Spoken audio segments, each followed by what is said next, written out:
آسمانوں میں ملائکہ ہیں، زمین میں بشر ہیں، جن ہیں، دیگر اللہ کی مخلوقات ہیں، لیکن اللہ سبحانہ و تعالیٰ نے ان ساری مخلوقات میں سے کچھ مخلوقات کا الگ سے ذکر فرمایا۔ اللہ تعالیٰ نے کہا کہ والشمس والقمر والنجوم، آگے کی بات ہم آگے بتائیں گے انشاءاللہ، ان تینوں سے متعلق آج گفتگو ہوگی کہ والشمس والقمر والنجوم، یہ اللہ رب العالمین کی مخلوقات ہیں۔ ابن کثیر رحمہ اللہ کہتے ہیں کہ اللہ کی ان مخلوقات کو خصوصی طور پر ذکر کرنے کی کیا ضرورت نہیں کہہ سکتے، الفاظ بدل کر کے کہ اس میں کیا خاص بات ہے،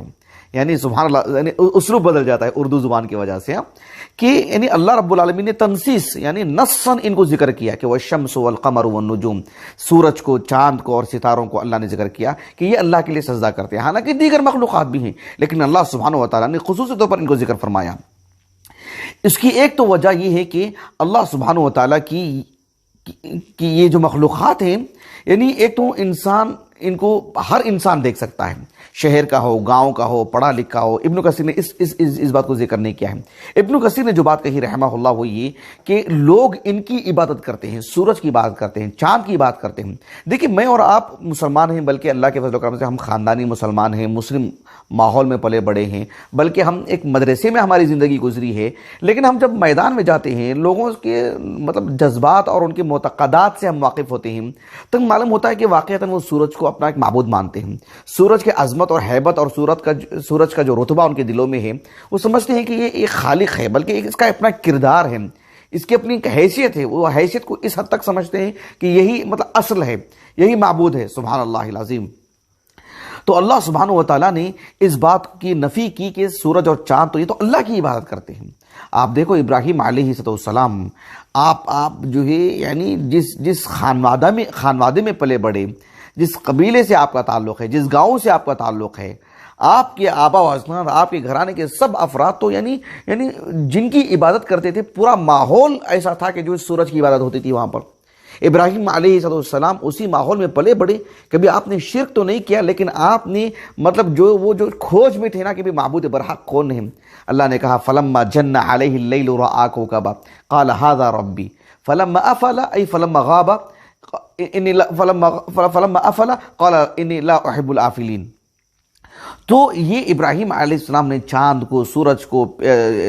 ستاروں کو، چاند کو، پھر سورج سے متعلق تو کہا کہ ھذا ربی ھذا اکبر، کہ یہ تو جو مطلب سب سے بڑا معبود ہے برحق۔ لیکن جب آپ نے دیکھا کہ سب کی اپنی اپنی حیثیت ایک وقت تک کے لیے رہتی ہے، پھر وہ اپنی روشنی سمیت غائب ہو جاتے ہیں، پھر وہ کسی کام کے نہیں رہ جاتے ہیں، ظاہر بات ہے خالق کا مخلوق کا معاملہ تو پل پل کا ہے، اور جبکہ ان کا معاملہ تو ایسا نہیں ہے۔ آپ نے کہا کہ انی وجہت وجہی للذی فطر السماوات والارض حنیفا وما انا من المشرکین۔ تو چونکہ لوگوں نے اس کی عبادت کا تصور ہے، لوگ اس کی عبادت کرتے ہیں، تو اللہ نے خصوصی طور پر ان کا ذکر فرمایا۔ آپ ہدہد کو دیکھو، سلیمان علیہ السلام کی فوج میں ان کی سرپرستی میں تھا وہ، اور وہ اچانک پرندہ جو ہے مطلب کسی رفتار سے کسی جگہ میں چلا جاتا ہے، یمن تک چلا جاتا ہے،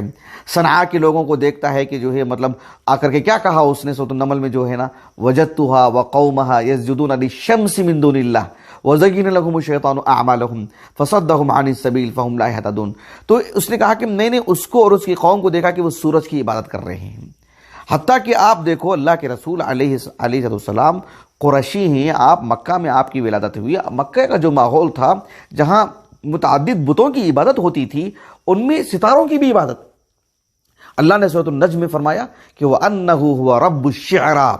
الشِّعْرَى ابن عباس کہتے ہیں رضی اللہ عنہ، ایک کوكب، ایک ستارہ جس کی یہ لوگ عبادت کرتے تھے، خاص کر بنو خزاعہ اس کی مستقل عبادت کرتے تھے۔ اللہ نے کہا کہ وَأَنَّهُ هُوَ رَبُّ الشِّعْرَى،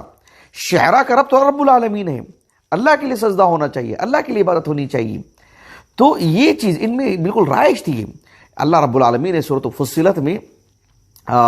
جو آیت السجدہ ہے وہاں اٹھا کر کے دیکھ اللہ نے کیا کہا کہ وَمِنْ آیَاتِهِ اللَّيْلُ وَالنَّهَارُ وَمِنْ آیَاتِهِ اللَّيْلُ وَالنَّهَارُ وَالشَّمْسُ وَالْقَمَرُ لَا تَسْجُدُوا لِلشَّمْسِ وَلَا لِلْقَمَرِ وَاسْجُدُوا لِلَّهِ الَّذِي خَلَقَهُنَّ إِن كُنتُمْ إِيَّاهُ تَعْبُدُونَ۔ اللہ نے کہا کہ اللہ کی نشانیوں میں سے رات اور دن ہیں، چاند اور سورج ہیں، تم چاند سورج کی عبادت مت کرو، ان کے لیے سجدہ مت کرو، تم سجدہ کرو ان کو اس کی جس ذات نے ان سب کو پیدا کیا ہے۔ اگر واقعتاً تم مخلص ہو کہ بھی عبادت کرنا ہے، سجدہ کرنا ہے، اور اپنے خالق کی تم کھوج میں ہو کہ کون ہے ہمارا خالق، کون ہے ہمارا رب، کس کی طرف ہمیں لوٹ کے جانا، اگر تم اس بات میں مخلص ہو، صادق اور سچے ہو، تو پھر تو تم اس کے خالق کی عبادت کرو۔ سبحان اللہ۔ اس لیے کہ چاند اور سورج خود اللہ کی عبادت میں ہیں۔ الم تر ان اللہ یسجد له من فی السماوات ومن فی الارض والشمس والقمر والنجوم، یہ مستقل خود ہی اللہ کی عبادت میں ہیں۔ ایک تابعی ہیں، بلکہ کبار تابعین میں سے ہیں، جو ہے آپ علیہ السلام کی زندگی میں باحیات تھے، اللہ کے رسول کے انتقال کے 2 سال بعد اسلام قبول کیا انہوں نے۔ ابو العالیہ الریاحی، تفاسیر کی کتابوں میں بہت نام ملتا ہے ان کا، ابو العالیہ الریاحی، رفیع ابن مہران نام تھا ان کا، 90 ہجری کے آس پاس ان کا انتقال ہوا۔ ابو العالیہ الریاحی رحمہ اللہ وہ کہتے تھے کہ جو ہے ما فی السماء نجم ولا شمس ولا قمر الا یقع للہ ساجدا، الا یقع للہ ساجدا حین یغیب، کہتے ہیں کہ جو آسمان میں کوئی بھی چاند، سورج، ستارہ، کوئی بھی جو سیارے ہیں، یہ سب کے سب جب ہماری نظروں سے غائب ہوتے ہیں تو وہ غائب نہیں ہوتے، وہ اللہ کے لیے سجدہ کرتے رہتے ہیں۔ ثم لا ينصرف حتى يؤذن له، پھر وہاں سے وہ اس وقت تک نہیں لوٹتے جب تک کہ انہیں لوٹنے کی اجازت نہ دے دی جاتی ہو۔ یہ دراصل ایک حدیث کا خلاصہ جو انہوں نے بتایا تھا، وہ حدیث کیا ہے؟ وہ حدیث یہ ہے کہ جسے امام بخاری، امام مسلم اپنی اپنی حدیث کی کتابوں میں لائے ہیں، متفق علیہ حدیث ہے، حدیث ابی ذر الغفاری رضی اللہ عنہ، صحیح بخاری میں تو متعدد مقامات پر ہے، کتاب بدء الخلق میں ہے، صحیح مسلم کی کتاب الایمان میں ہے۔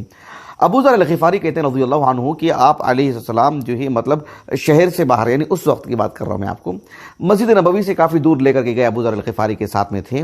سورج غروب ہو رہا تھا، اللہ کے رسول نے پوچھا کہ اتدری این تذهب، کیا تمہیں معلوم ہے کہ کہاں جاتا ہے؟ ابو ذر الغفاری نے کہا کہ اللہ ورسولہ اعلم۔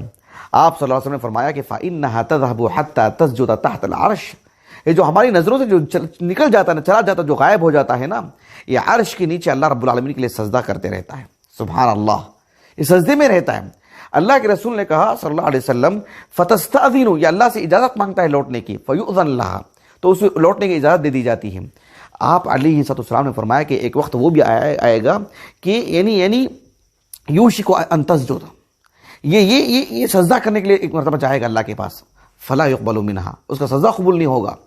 اور فتستأذن، یہ لوٹنے کی اجازت مانگے گا اللہ سے، اور اللہ سبحانہ وتعالی اسے اجازت نہیں دیں گے، فلا يؤذن لها، اسے اجازت بھی نہیں ملے گی لوٹنے کی، بلکہ اسے کہا جائے گا ارجعی من حیث جئت، جس راستے سے تم ہمارے پاس آئے ہو اب اسی راستے سے جاؤ۔ کیا مطلب ہے؟ یعنی تم مغرب میں جو تمہارا جو مغرب کے حصے میں جو تم غروب ہوئے ہو، سورج سے کہا جائے گا اب تجھ کو جو ہے وہیں سے جو ہے مطلب ابھی طلوع ہونا ہے، مشرق سے نہیں،